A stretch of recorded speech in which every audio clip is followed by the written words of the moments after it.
Après avoir perdu mon emploi, j'ai supplié ma famille de m'aider, ils m'ont mis à la porte et m'ont laissé survivre dans une camionnette. Quand j'ai hérité d'une petite maison, ils l'ont exigée pour mon frère, disant que c'était la propriété de la famille. J'ai dit une seule phrase qui les a laissés sans voix. Je m'appelle Talia Haos et j'ai 34 ans. Il y a 8 mois, mes parents m'ont dit qu'il n'y avait pas de place pour moi dans leur maison de 5 chambres après que j'ai perdu mon emploi. Ils ont littéralement changé les serrures pendant que j'étais à un entretien d'embauche. Aujourd'hui, ces mêmes parents exigent que je leur remette les clés de ma maison, celle que j'ai achetée avec mon propre argent, parce que mon frère la mérite plus. Ils sont même entrés par effraction pendant que j'étais au travail et ont commencé à mesurer les pièces pour ses enfants. Si vous regardez ceci, s'il vous plaît, abonnez-vous et dites-moi d'où vous regardez. Parce que ce que je m'apprête à partager ne concerne pas seulement des membres de la famille qui se croient tout permis et qui essaient de voler des biens. Il s'agit de la façon dont je suis passé de la vie dans une camionnette sur un parking de Walmart à la possession de ma propre maison et de la façon dont la cupidité de ma famille a conduit à leur chute très publique lors de la fête du 85e anniversaire de mon grand-père. Laissez-moi vous ramener là où tout a commencé. Je travaillais comme comptable principal chez Morrison & Associates depuis 6 ans lorsqu'ils ont soudainement déposé le bilan. Pas d'avertissement, pas d'indemnité de départ, juste un email un vendredi après-midi disant « Ne revenez pas lundi ». J'avais assez d'économies pour peut-être 2 mois de dépenses, mais le marché du travail était brutal. Après 3 semaines de refus, j'ai ravalé ma fierté et j'ai appelé mes parents. « Maman, je déteste demander, mais pourrais-je rester chez vous quelques semaines ? Juste jusqu'à ce que je trouve quelque chose. » Il y a eu une longue pause. Puis elle a dit « Oh, ma chérie, tu sais, on aimerait bien t'aider, mais on n'a tout simplement pas la place. » J'ai ri, en fait. « Maman, vous avez 5 chambres. C'est juste toi et papa maintenant. » Eh bien, Michael et les enfants ont besoin d'un endroit où rester quand ils viennent nous rendre visite. Michael, mon frère aîné, vivait à 15 minutes. Ses visites se résumaient à des dîners du dimanche. Il avait une maison de 4 chambres avec 2 pièces qu'ils utilisaient comme débarras. Mais d'une manière ou d'une autre, mes parents gardaient 2 chambres d'amis vides au cas où il en aurait besoin. Et le sous-sol ? Je dormirai sur le canapé. C'est la salle de jeu de Michael quand il vient. Tu comprends, n'est-ce pas ? La famille doit penser à l'avenir. L'ironie ne m'a pas échappé. J'étais aussi de la famille. Ou du moins, je le pensais. 2 jours plus tard, je suis revenu d'un entretien d'embauche pour trouver le serrurier de mon immeuble en train de changer mes serrures. Le propriétaire m'avait donné 30 jours, mais mes parents l'avaient appelé, prétendant m'aider, et l'avaient convaincu d'une manière ou d'une autre que j'avais déjà déménagé. Mes propres parents avaient accéléré mon expulsion. Cette nuit-là, j'ai dormi dans ma Honda CR-V de 2004 sur un parking de Walmart, me demandant comment les personnes qui m'avaient élevé pouvaient être si cruelles. Vivre dans sa voiture vous apprend des choses que personne ne devrait avoir à apprendre, comme comment se doucher chez Planet Fitness à 5 heures du matin, quand il y a le moins de monde. Comment faire durer un pot de beurre de cacahuète une semaine. Comment se garer dans différents Walmart pour que la sécurité ne remarque pas que vous y vivez. Chaque matin à 5 heures, je me réveillais dans cette camionnette glaciale et je me disais, c'est temporaire. Mon dos me faisait mal à force de dormir recroquevillé sur la banquette arrière. Mes vêtements professionnels pendaient au poignet de maintien de la voiture, froissés malgré tous mes efforts. Je me maquillais dans le miroir des vestiaires de la salle de sport, pratiquant mon sourire d'entretien, tandis que les autres sportifs du matin faisaient semblant de ne pas remarquer toute ma collection de produits de toilette étalés sur le comptoir. Je travaillais à 3 emplois à temps partiel. Des quarts de matinée chez Starbucks, de la saisie de données l'après-midi, de la vente au détail le week-end chez Target. 60 heures par semaine, économisant chaque centime. Le riz et les haricots sont devenus tout mon régime. J'ai vendu tout ce que je possédais de valeur, sauf mon ordinateur portable et un costume d'entretien. Ma famille. Silence radio. Eh bien, sauf pour ma sœur Sarah, qui m'envoyait parfois un texto pour me demander si j'avais trouvé un vrai travail, ajoutant toujours que son mari Kevin venait d'avoir une autre promotion. Au bout de 6 mois, j'avais économisé 8 000 $. Pas assez pour un acompte d'appartement dans notre ville, mais j'ai continué. Le chauffage de ma voiture est tombé en panne en décembre. J'ai superposé tous les vêtements que je possédais et je me réveillais encore en voyant ma propre buée. Puis, un matin de janvier particulièrement glacial, mon téléphone a sonné. Numéro inconnu. Madame Haos. Ici, le cabinet d'avocats Peterson & Associates. Je vous appelle au sujet de la succession de votre grand-mère Eleanor. Ma grand-mère était décédée 2 semaines auparavant. Mes parents ne m'avaient même pas parlé des funérailles, mais elle ne m'avait pas oublié. Elle m'avait laissé $30 000 et une note, pour ma petite fille indépendante. Construis quelque chose qu'ils ne pourront jamais t'enlever. Ces $30 000, combinés à mes économies, étaient exactement suffisants pour un acompte sur une petite maison de 2 chambres dans un quartier décent. Rien d'extraordinaire. 1000 pieds carrés, construite dans les années 70. Elle avait besoin d'un coup de peinture, mais elle avait de bons murs, un chauffage qui fonctionnait, et surtout, elle était à moi. Le jour de la signature a été surréaliste.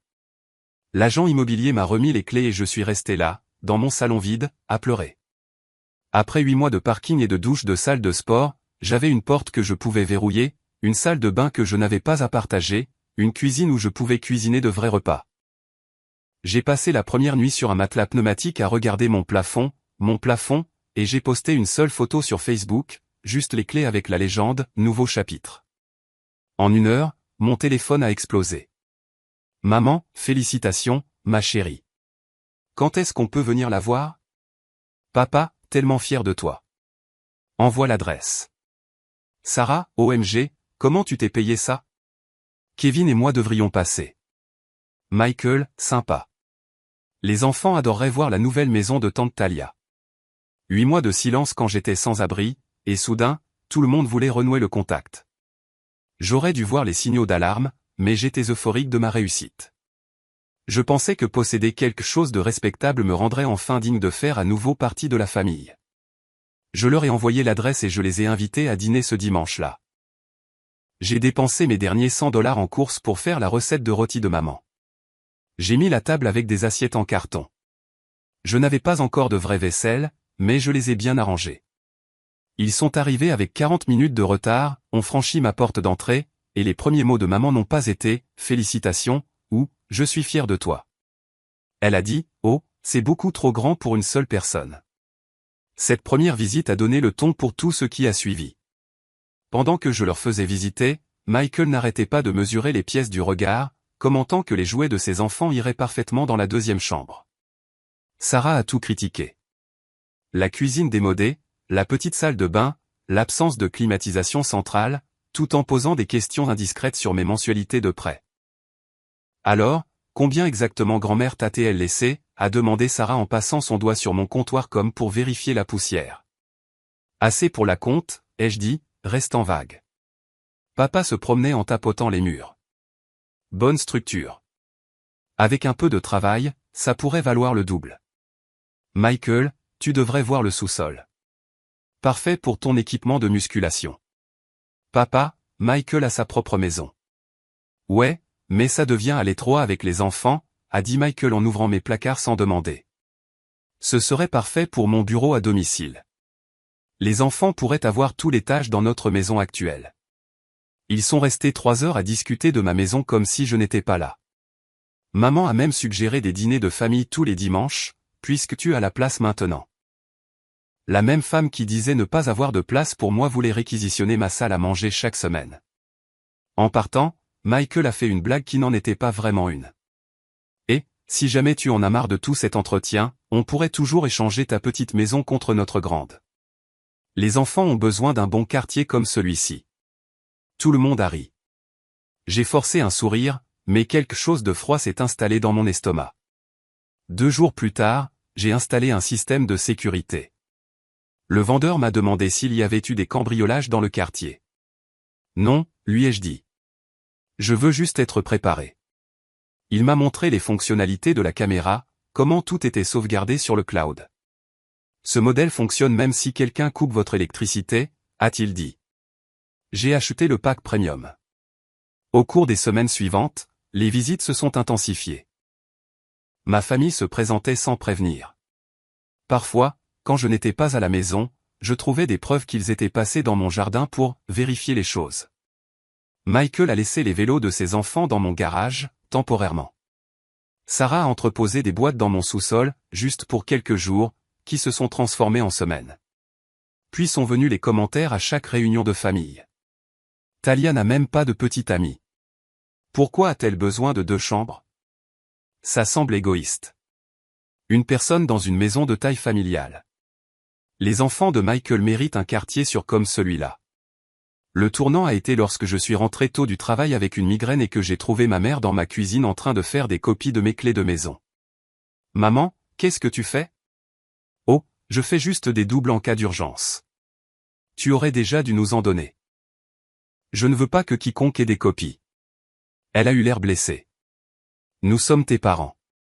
Et si quelque chose t'arrivait? Alors vous pouvez appeler un serrurier. Ce soir-là, j'ai appelé mon ami James qui travaillait en droit immobilier. Documente tout, a-t-il dit après que je lui ai expliqué la situation. Chaque visite, chaque commentaire, chaque incident. Et Talia, change tes serrures demain. Tu penses qu'il essaierait vraiment quelque chose? Je pense que les gens qui se sentent en droit de votre succès iront toujours plus loin. La question est de savoir jusqu'où vous les laisserez aller. J'ai changé les serrures le lendemain matin. Le serrurier a trouvé des preuves que quelqu'un avait déjà essayé de dupliquer mes clés. Les marques étaient fraîches. Mes mains tremblaient en signant sa facture. Cet après-midi-là, maman a appelé. Nos clés ne fonctionnent pas, quelles clés? Silence. Tu as changé les serrures? À ta propre famille. Ma maison? Mes serrures. On verra ça, a-t-elle dit, et a raccroché. J'aurais dû savoir que ce n'était pas des paroles en l'air. Pouvez-vous croire que ma propre famille me ferait ça?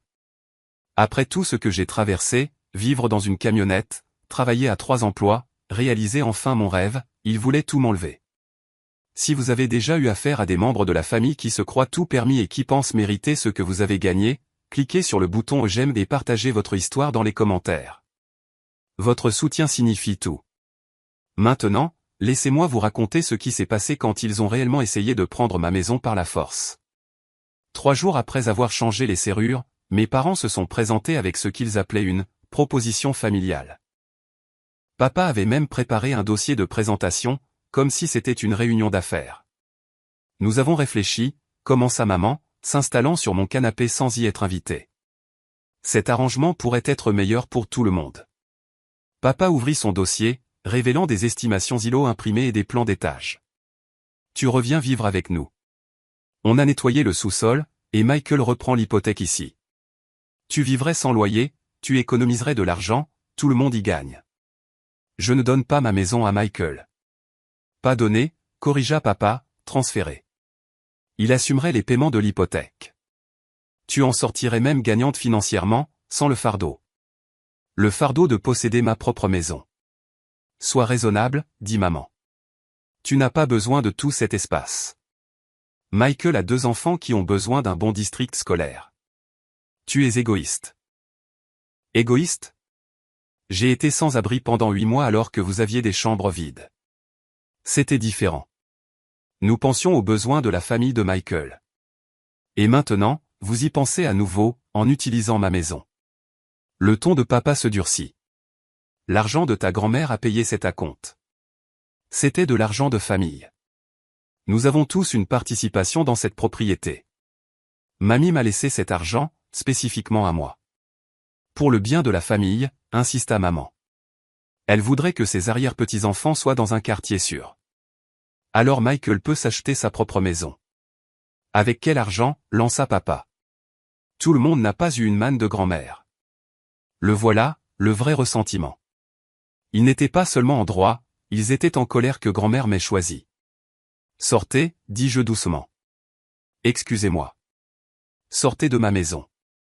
Maintenant. Ils partirent, mais papa se retourna à la porte. Ce n'est pas fini. La famille prend soin de la famille, Talia. D'une manière ou d'une autre. La phase suivante fut une guerre psychologique. Sarah rejoignit la campagne, m'envoyant des textos quotidiens sur la façon dont je déchirais la famille et brisais le cœur de maman. Elle envoyait des photos des enfants de Michael avec des légendes comme « Ils méritent mieux que leur chambre exiguë ». Dommage que leur tante s'en fiche. Puis vint l'embuscade du groupe de discussion familiale. 20 parents se mirent soudain à discuter de la tristesse de ne pas aider mon frère. Des cousins à qui je n'avais pas parlé depuis des années donnaient leur avis sur mon égoïsme. Tante Patricia, les biens familiaux devraient profiter à toute la famille. Oncle Ron, on dirait que Talia a oublié d'où elle vient. Même ma douce cousine Emma, peut-être y a-t-il un compromis. Michael a vraiment besoin de ça. Sarah avait parfaitement construit le récit. J'étais la tante célibataire et sans enfant qui accaparait les ressources tandis que les pauvres enfants de Michael souffraient dans leur maison de 4 chambres avec piscine. La pression s'intensifia lorsque maman appela en pleurant un soir. La tension artérielle de ton père est au plus haut à cause de ce stress.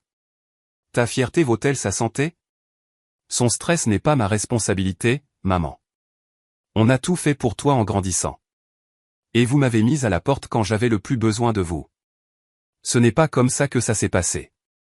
J'ai des images de sécurité de papa changeant les serrures pendant que j'étais parti. Silence. Tu nous enregistres? Je me protège. Elle raccrocha. 20 minutes plus tard, je reçus un texto de Michael. On doit parler demain. Mon avocat sera présent. Son avocat? J'ai immédiatement appelé James. Ils intensifient, dit-il. Peux-tu passer à mon bureau ce soir et apporter tous les documents, actes de propriété, papiers d'hypothèque, le testament, tout? En rassemblant mes papiers, j'ai remarqué quelque chose d'étrange sur mon application de caméra de sécurité. Il y avait une lacune dans les enregistrements d'aujourd'hui. 2 heures manquantes pendant que j'étais au travail. Quelqu'un était entré dans ma maison. Je me suis précipité chez moi pour trouver ma porte d'entrée correctement verrouillée, mais tout était subtilement déplacé. Les tiroirs de la cuisine légèrement ouverts. Les papiers sur mon bureau mélangés. Le placard de ma chambre réorganisé. Ils avaient été prudents, mais pas assez. L'eau de Cologne de Michael flottait dans l'air. Puis je l'ai vu. Ma chambre d'amis avait été complètement réaménagée. Mes meubles de bureau poussaient contre les murs. Mon bureau remplacé par un matelas pneumatique. Des jouets d'enfants dans un coin. Ils avaient réellement commencé à emménager les affaires de Michael. J'ai appelé le 911. Quelqu'un est entré par effraction dans ma maison. La répartitrice a pris mes informations et 2 officiers sont arrivés en 20 minutes. Je leur ai montré les images de sécurité de ma caméra de secours. Celle cachée dans le détecteur de fumée que ma famille ne connaissait pas clair comme le jour. Michael utilisant une clé pour entrer. Sarah faisant le guet. Mes parents transportant des boîtes. Madame, voulez-vous porter plainte, a demandé l'officier Martinez. C'est ma famille, ai-je dit, puis je me suis reprise. Oui. Oui, je le veux. Nous aurons besoin que vous veniez au poste pour déposer une plainte formelle. Pendant que nous parlions, Michael est arrivé dans son VUS, a vu les voitures de police et a tenté de faire marche arrière. Le partenaire de l'officier Martinez l'a arrêté. Et, les agents, a dit Michael, tout charme décontracté. Je suis juste là pour voir comment va ma sœur. Avec une clé, ai-je demandé, brandissant le sac de preuves où les officiers avaient placé la copie qu'il avait laissé tomber. Tu m'as donné cette clé. J'ai changé mes serrures la semaine dernière. C'est une copie fraîchement coupée. Les officiers ont regardé Michael différemment maintenant. Monsieur, nous allons avoir besoin que vous veniez au poste. C'est ridicule. C'est une affaire de famille. L'effraction n'est pas une affaire de famille, a dit l'officier Martinez. C'est un crime. Michael a appelé nos parents. En quelques minutes, ils étaient tous là, criant à la loyauté familiale pendant que les voisins regardaient depuis leurs fenêtres. L'intervention de la police aurait dû être leur signal d'alarme, mais ma famille a redoublé d'efforts à la place. Ils ont engagé un vrai avocat, un ami de papa de son club de golf, et ont essayé de revendiquer une propriété partielle en se basant sur le fait que l'argent de grand-mère était un bien familial. James a ri en voyant leur dossier.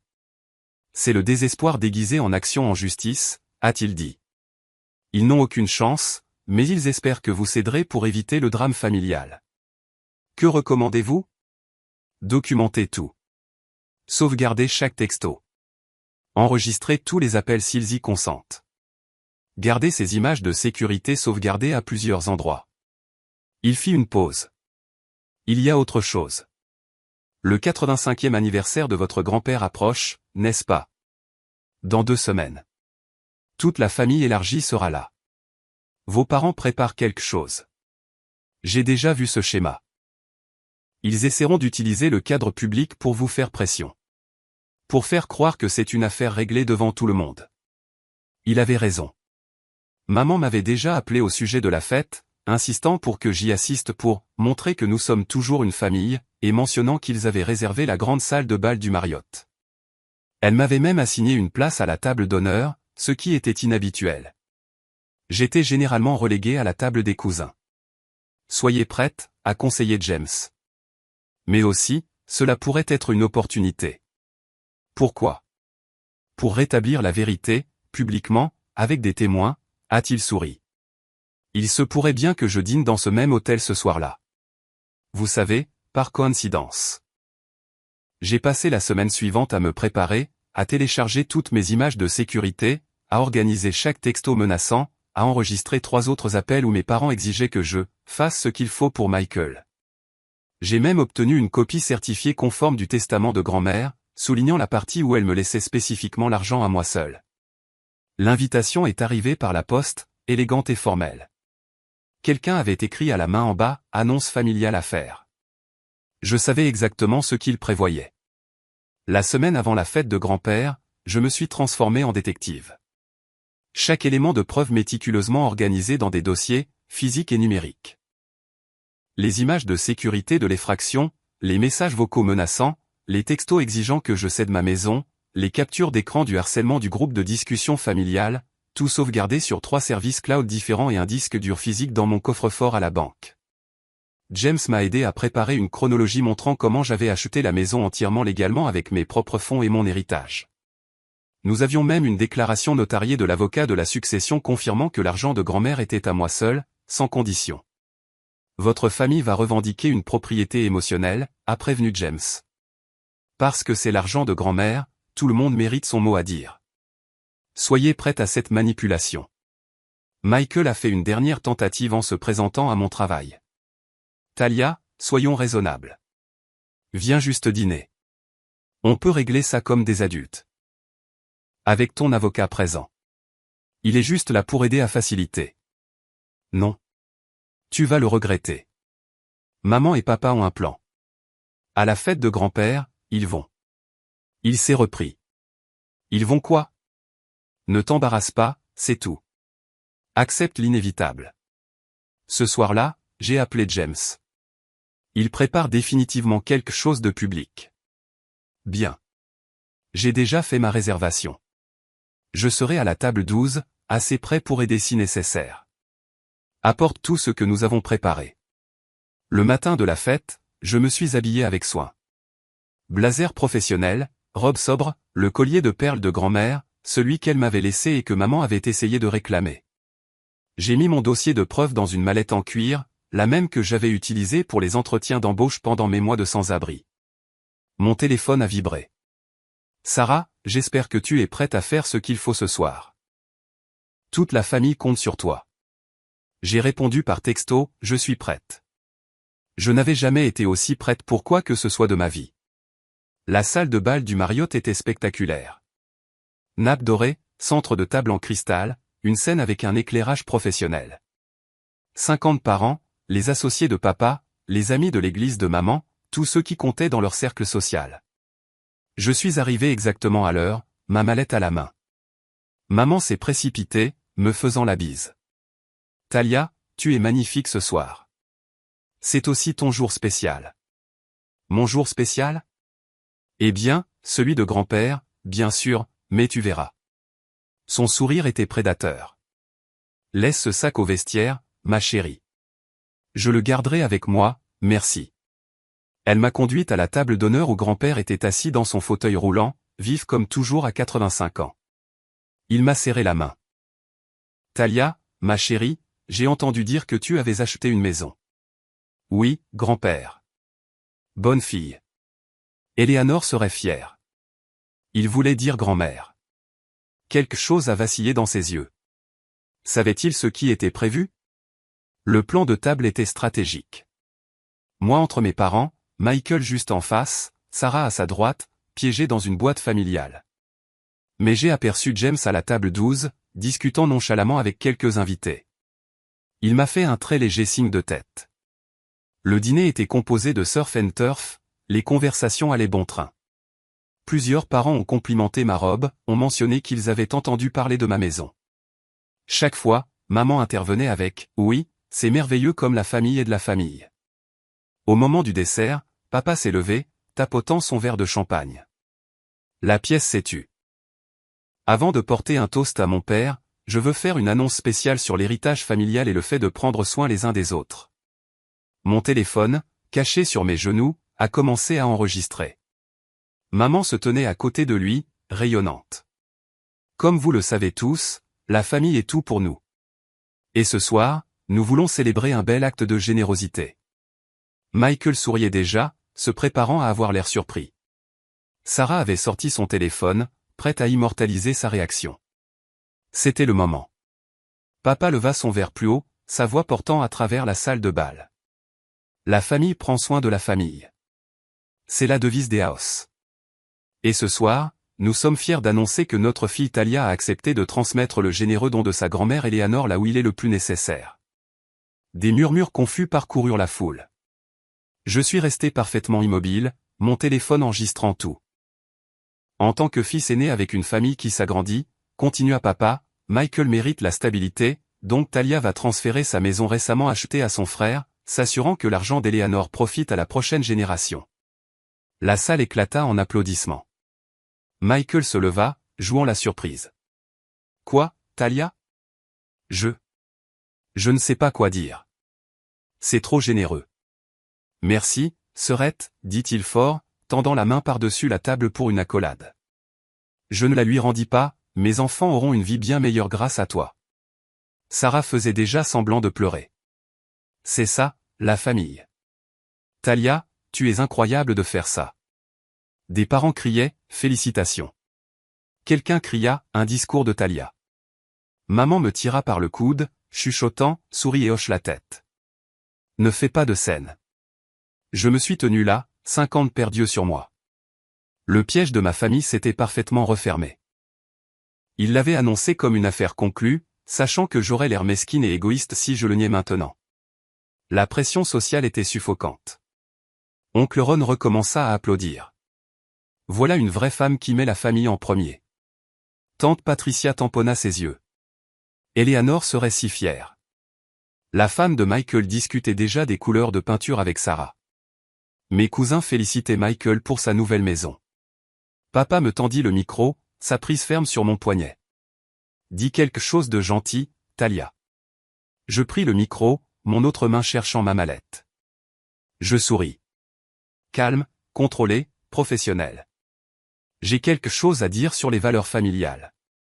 La famille est de la famille, dis-je dans le micro, ma voix stable.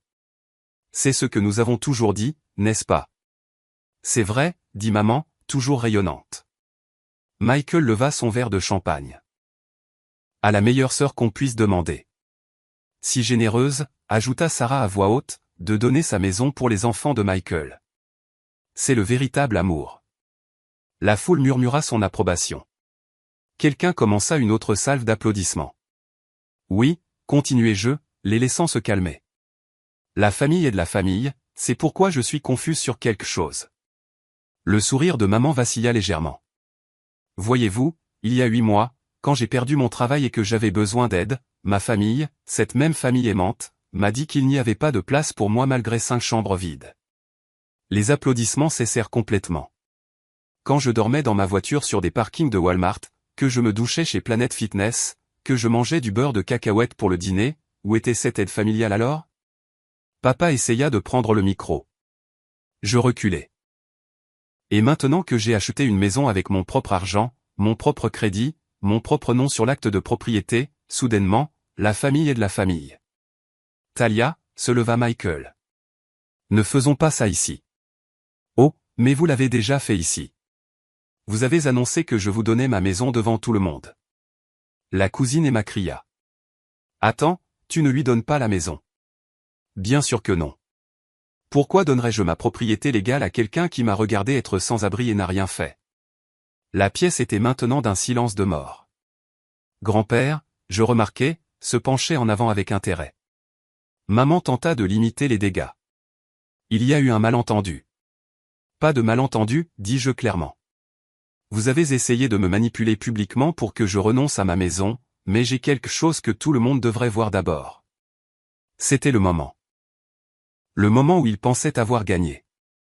Devant toute notre famille élargie, il volait publiquement ma maison et s'attendait à ce que je sourie et que j'accepte. Mais je m'étais préparé pendant des semaines pour exactement ce moment. Si vous pensez savoir ce qui se passe ensuite, laissez votre supposition dans les commentaires. Et si vous avez déjà dû affronter toute votre famille, cliquez sur le bouton s'abonner car ce que j'ai fait ensuite a tout changé. Laissez-moi vous montrer comment j'ai transformé leur humiliation publique en leur pire cauchemar. Avant de célébrer ce cadeau généreux qui n'a pas lieu, dis-je en sortant mon ordinateur portable. Tout le monde devrait connaître toute l'histoire. Le technicien audiovisuel du Marriott, à qui j'avais donné un pourboire de $100 plus tôt pour qu'il soit prêt, a connecté mon ordinateur portable à l'écran de projection de la salle de bal. Je lui avais dit que j'avais une vidéo d'anniversaire pour grand-père. Ceci provient de mon système de sécurité domestique, daté de mardi dernier. L'écran s'est allumé avec des images d'une clarté cristalline. Michael utilisant une clé copiée pour entrer dans ma maison. Mes parents transportant des boîtes. Sarah faisant le guet. L'horodatage clairement visible. Des halètements parcoururent la pièce. C'est une effraction, a chuchoté quelqu'un. Ils sont entrés par effraction dans ta maison, la voix de tante Patricia était choquée. La vidéo a continué. Audio maintenant. La voix de ma mère depuis la caméra de ma cuisine. Une fois que nous aurons emménagé Michael, elle ne pourra rien faire. La possession vaut 9/10 de la loi. La voix de papa. Elle a toujours été trop indépendante. Cela lui apprendra à avoir besoin de sa famille. J'ai cliqué sur le fichier suivant. Ce sont des messages textes du groupe de discussion familiale. L'écran s'est rempli du harcèlement coordonné. 20 parents pouvaient voir leurs propres mots me traitant d'égoïste, exigeant que je cède ma maison, menaçant de me couper les ponts. Oncle Ron s'est lentement assis, le visage rouge. Et ici, ai-je poursuivi, se trouve le rapport de police de leur effraction. Oui, j'ai porté plainte. Michael s'est avancé. Talia, arrête ça. Comme tu t'es arrêté quand j'étais sans abri. La voix de grand-père a percé la tension. Robert, dit-il à mon père, tu m'as dit que Talia avait offert la maison à Michael. Papa, je peux t'expliquer. Tu m'as menti. Tu as menti à tout le monde ici. La pièce était maintenant dans le chaos, mais je n'avais pas fini. Il y a plus, dis-je en cliquant sur un fichier audio. C'est un message vocal d'il y a 3 jours. La voix de papa a rempli la salle de bal à travers les haut-parleurs. Tu signeras cette maison à Michael ou tu es morte pour cette famille. Tu nous dois bien ça pour t'avoir élevé. Il est temps de payer. Le rassemblement de 50 personnes est devenu absolument silencieux. On pouvait entendre le bourdonnement de la climatisation. Et cet appel d'hier. J'ai cliqué sur lecture. La voix de maman, stridente et menaçante. On sait où tu travailles. On connaît ton patron. Ne nous oblige pas à ruiner ta carrière pour une stupide maison. La famille passe avant tout ou tu n'auras rien. À la table 12, James s'est levé. Excusez-moi, tout le monde. Je devrais me présenter. Il s'est dirigé vers l'avant, tous les yeux le suivant. James Patterson, cabinet d'avocats Patterson & Associates. Je suis spécialisé en droit de la propriété et en litiges successoraux familiaux. Je suis ici en tant que représentant légal de Mademoiselle House. C'est une fête de famille, a protesté papa. Où vous avez annoncé publiquement le transfert illégal de la propriété de ma cliente, a dit calmement James. J'ai 47 témoins de tentatives de coercition et de fraude. Il a sorti son propre dossier. Ceci est une copie certifiée conforme du testament d'Eleanor House, montrant que l'héritage a été laissé uniquement à Talia House. Ceci est l'acte de propriété au nom de Talia uniquement. Ceci est une ordonnance de cessation et d'abstention contre la famille House pour harcèlement et tentative de vol. Le mari de Sarah, Kevin, s'est soudainement levé. Attendez, vous m'avez tous dit que Talia était d'accord avec ça? On s'en occupait, lui a lancé Sarah. S'en occuper? C'est de la folie. Kevin reculait de la table. Vous commettez des crimes. La femme de Michael a attrapé leurs enfants. On s'en va. Michael, je t'avais dit que c'était mal. Chérie, attends. Mais elle se dirigeait déjà vers la sortie, leurs enfants confus à ses trousses. Grand-père s'est avancé dans son fauteuil roulant, sa voix commandant malgré son âge. Robert, Linda, Michael, Sarah, expliquez-vous maintenant. Papa a essayé de sauver quelque chose. Papa, on essayait juste d'aider Michael. En volant Talia après l'avoir laissé sans abri. On ne l'a pas laissé sans abri, a protesté maman. Elle a choisi de partir. J'ai cliqué sur une autre vidéo, des images de sécurité de mon ancien immeuble. C'est toi, maman. En train de parler à mon propriétaire, le convainquant que j'avais déjà déménagé alors que j'étais à un entretien d'embauche. La famille élargie était maintenant en ébullition. Des cousins quittaient leur table, se rapprochant pour voir l'écran. Plusieurs enregistraient sur leur téléphone. Mon Dieu, Linda, a dit tante Patricia. Ta propre fille? Vous ne comprenez pas, a dit désespérément maman. Elle a toujours été difficile, indépendante. Alors, vous l'avez punie pour ne pas avoir besoin de vous? La voix de grand-père était glaciale. Eleanor serait dégoûtée. Elle a laissé cet argent à Talia spécifiquement parce qu'elle a vu ce favoritisme. James s'est de nouveau avancé. M et Madame House, Monsieur Michael House, Madame Sarah Morrison, vous avez deux options. Signez cet accord pour cesser tout contact avec ma cliente et abandonner toute réclamation sur sa propriété, ou nous engagerons des poursuites pénales pour effraction, harcèlement, tentative de fraude et complot en vue de commettre un vol.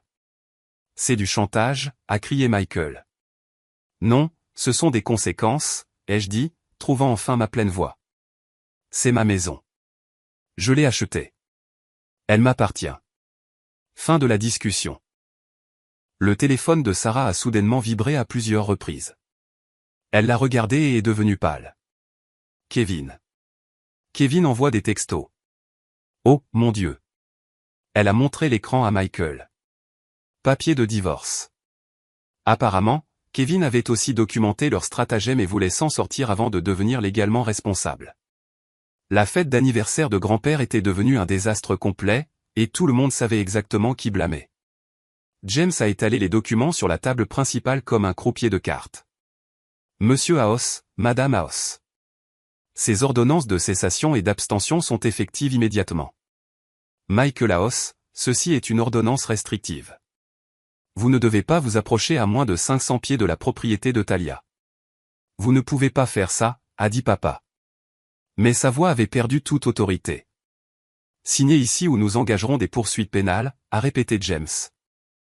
L'effraction seule est passible de 3 ans de prison. Michael a attrapé les papiers. C'est de la folie. Pour une maison. Signe-le, a appelé sa femme depuis la porte. Signe-le ou j'emmène les enfants chez ma mère ce soir, définitivement. La salle a regardé ma famille, un par un, signer les documents. Chaque signature a été attestée par 3 parents que James avait demandé de s'avancer, y compris grand-père, qui a signé d'une main ferme. Il y a une dernière chose, a annoncé James. La tentative de fraude annoncée ce soir, prétendant que Talia avait accepté de transférer sa propriété. Devant des témoins, dont certains sont des déclarants obligatoires pour leur profession. J'ai remarqué que le patron de Michael, Monsieur Harrison, était à la table 6. Il avait tout entendu. Michael a appelé Monsieur Harrison. On doit parler lundi matin. Cela soulève de sérieuses préoccupations éthiques concernant votre position dans les services financiers. Michael est devenu blanc. Monsieur, ce n'est qu'un malentendu familial. Vous avez tenté d'escroquer votre sœur de sa propriété en public. Ce n'est pas un malentendu. Sarah pleurait maintenant. De vraies larmes cette fois. Ça ne devait pas se passer comme ça. Comment ça devait se passer? Ai-je demandé. Que je renonce tranquillement à tout ce pourquoi j'ai travaillé. Maman m'a tendu la main. Talia, s'il te plaît. James s'est interposé entre nous. Pas de contact signifie pas de contact. À partir de maintenant. La sécurité était arrivée. Apparemment, quelqu'un les avait appelés lorsque les voix s'étaient élevées. Ils se tenaient là, attendant. Je pense qu'il est temps que vous partiez tous, a dit fermement grand-père. L'exode a été brutal à voir. Mes parents, qui étaient entrés comme des rois, sont sortis en traînant les pieds, escortés par la sécurité. Maman sanglotait. De honte ou de colère, je ne saurais le dire. Papa n'arrêtait pas de marmonner sur la loyauté familiale à quiconque voulait bien l'écouter, mais les gens s'écartaient activement de lui. Le mariage de Michael a implosé en temps réel. Sa femme avait déjà appelé un Uber, lui disant « Je t'avais prévenu que c'était mal. J'en ai assez de permettre la toxicité de ta famille. » Elle est partie avec leurs enfants qui n'arrêtaient pas de demander pourquoi tout le monde était en colère contre papa. Mais la crise de nerfs de Sarah a été la plus spectaculaire. Son téléphone n'arrêtait pas de sonner avec des messages de Kevin. À travers ses larmes, elle les a lus à voix haute. Le contrat de mariage est nul. Si tu commets un crime, mon avocat te contactera. Talia, s'il te plaît, a-t-elle supplié. Dis à Kevin que tout ça n'était qu'un malentendu. Je ne peux pas mentir pour toi, Sarah. Tu as tout gâché. Non, a dit fermement grand-père. Vous avez tout gâché. Vous tous. Alors qu'il partait, des parents ont commencé à s'approcher de moi. Certains se sont excusés pour leurs messages de groupe. D'autres ont partagé leurs propres histoires d'abus financiers familiaux.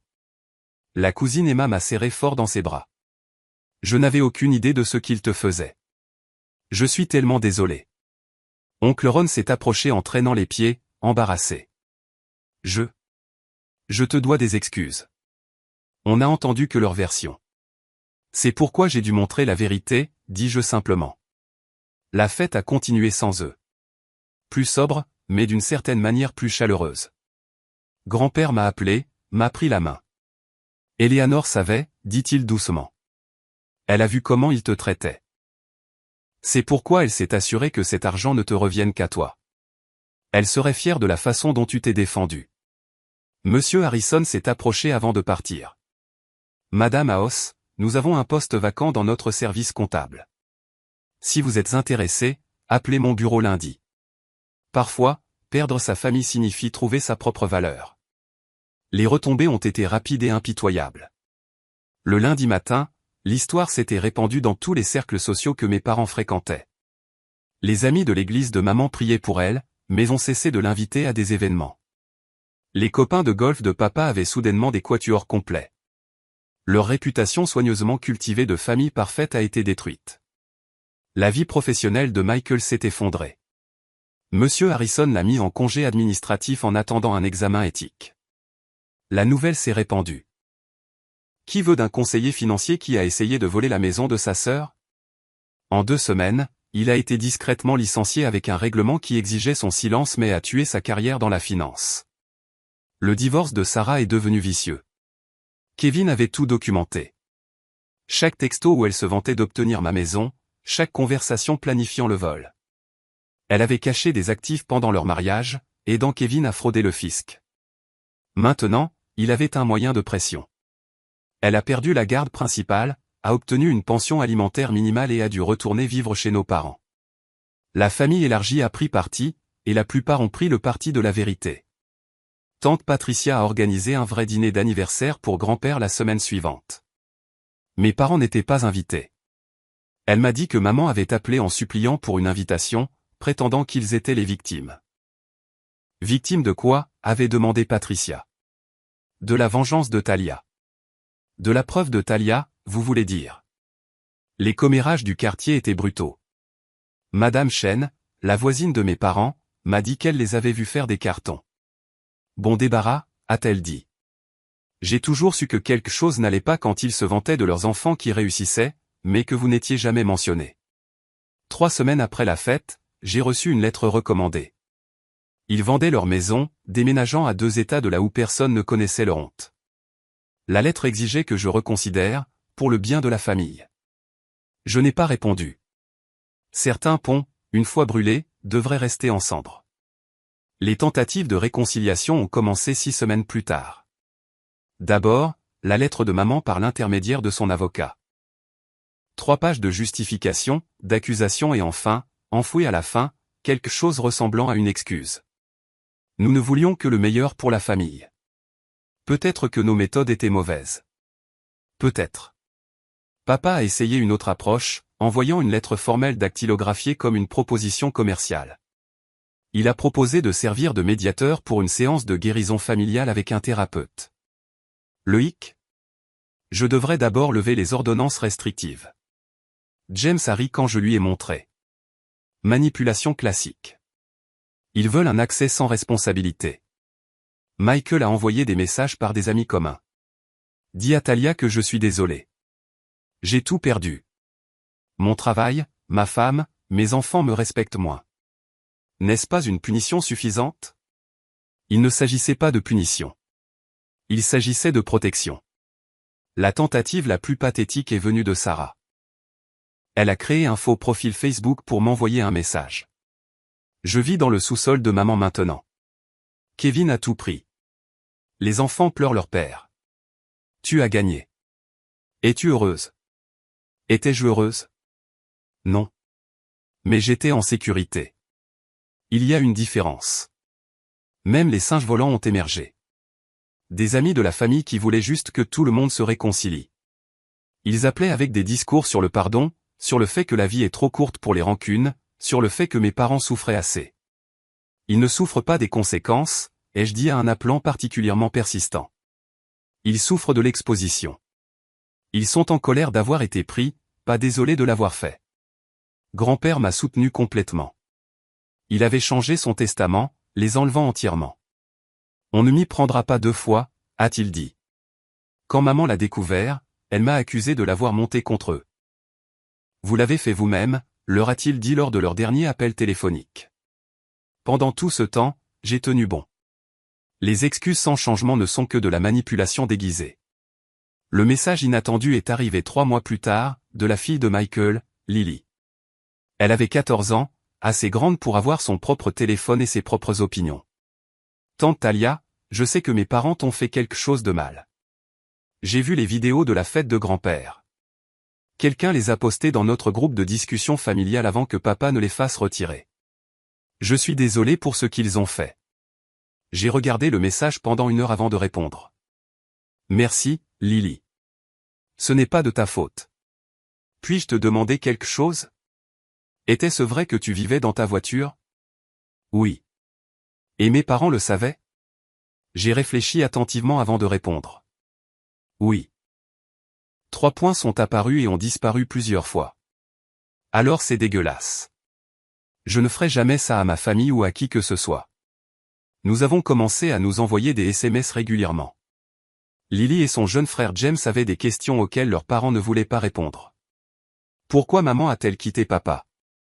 Pourquoi avons-nous déménagé? Pourquoi ne pouvons-nous pas voir tante Talia? Michael l'a découvert et a menacé de lui prendre son téléphone. Elle lui a dit qu'elle le signalerait à son conseiller scolaire pour l'avoir isolé de sa famille. Gamine intelligente. Finalement, j'ai accepté de les rencontrer dans un café. L'ex-femme de Michael, Jennifer, les a amenés. Elle m'a immédiatement serré dans ses bras. Je suis désolé de ne pas avoir parlé plus tôt, a-t-elle dit. Je savais que quelque chose n'allait pas quand ils n'arrêtaient pas de parler de ta maison comme si elle était déjà à eux. Les enfants étaient merveilleux, drôles, intelligents, rien à voir avec le sentiment de droit de leur père. James, seulement 10 ans, a dit solennellement, papa dit que tu as volé notre maison, mais maman nous a montré les papiers. Elle n'a jamais été à nous, n'est-ce pas? Jamais, ai-je confirmé. Papa ment beaucoup, a-t-il dit avec naturel. Jennifer et moi sommes devenus amis. Elle avait protégé les enfants du pire. Mais ils en savaient assez. Ils avaient choisi la vérité plutôt que des mensonges confortables. Parfois, la famille que l'on sauve est la génération suivante. 1 an plus tard, ma vie s'était complètement transformée. La maison qui avait failli déchirer ma famille était devenue mon sanctuaire.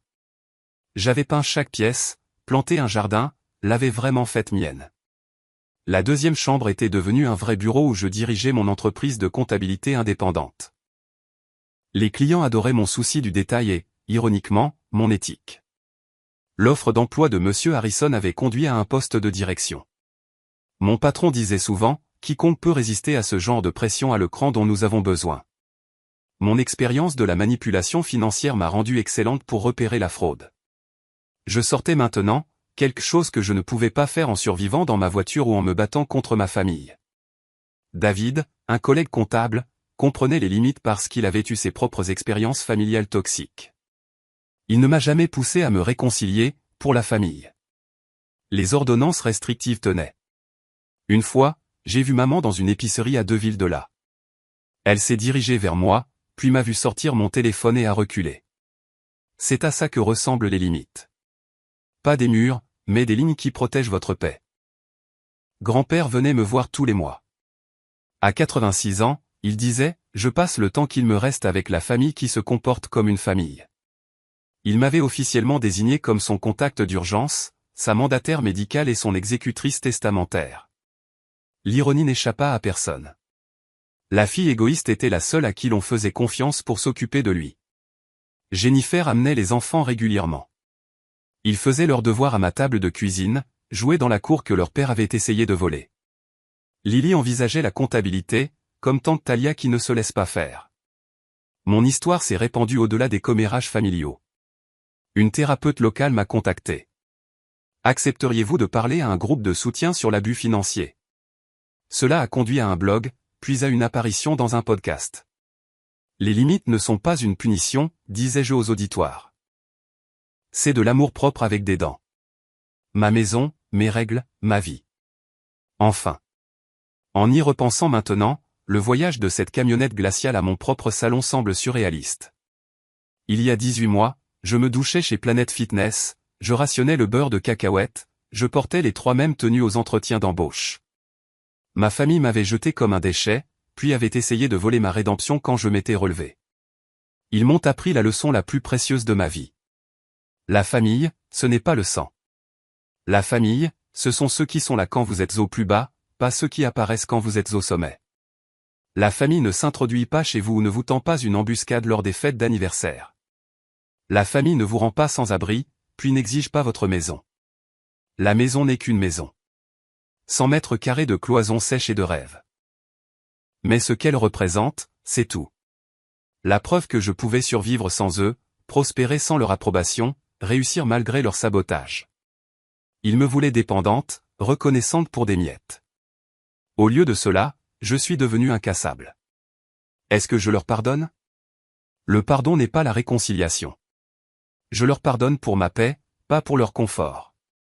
Ils sont pardonnés, mais pas oubliés, et certainement pas les bienvenus à nouveau. Certaines personnes me demandent si je regrette la confrontation publique. Jamais. L'abus prospère dans le silence et l'intimité. Ils comptaient sur ma honte pour garder leur secret. Au lieu de cela, 50 témoins ont vu exactement qui ils étaient. La vérité n'était pas une vengeance. C'était la liberté. Ma porte est ouverte à ceux qui ont respecté mes limites. Grand-père, les enfants, les parents qui se sont excusés sincèrement. Elle est verrouillée pour toujours à ceux qui ont vu le succès d'une femme célibataire comme leur opportunité. Si vous lisez ceci parce que votre famille se sent en droit de ce que vous avez gagné, souvenez-vous, non, est une phrase complète. Ça ne me convient pas, n'a besoin d'aucune explication. Votre succès n'est pas leur paiement pour vous avoir élevé. Parfois, la famille que l'on choisit est meilleure que la famille dans laquelle on est né. Parfois, il le faut. Merci d'avoir écouté mon histoire. Si vous êtes arrivé jusqu'ici, vous êtes probablement quelqu'un qui comprend la douleur de la trahison familiale et la force qu'il faut pour se défendre. Que auriez-vous fait à ma place? Leur auriez-vous pardonné? Dites-le moi dans les commentaires ci-dessous. Et si cette histoire a résonné en vous, s'il vous plaît, cliquez sur le bouton s'abonner et partagez-la avec quelqu'un qui a besoin d'entendre qu'il est acceptable de se protéger.